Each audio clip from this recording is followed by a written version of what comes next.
Hello, Start Point.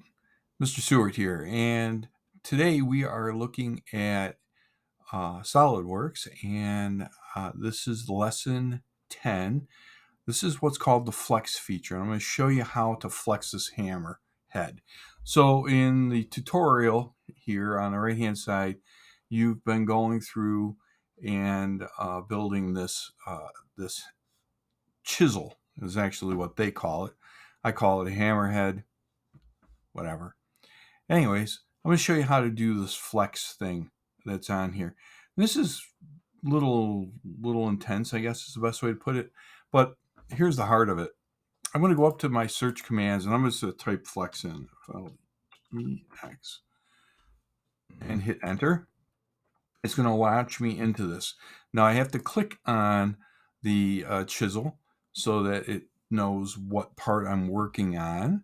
And then I'm going to go down to where it says trim plane 2, and I'm going to highlight that. Now I'm going to just rotate this around so that I can see the back of this grid here, and I'm going to click and pull this back till it's pretty close to that part of the loft right there. And now I can just change the degrees. I can change it to something like 20, and whoops, enter. And here we have the hammer head or chisel just a little bit flexed. I can take this head here and just move this.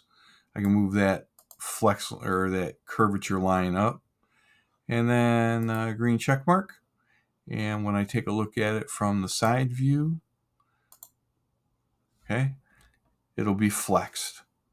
So that's really all you have to do with this. Nothing too super tough.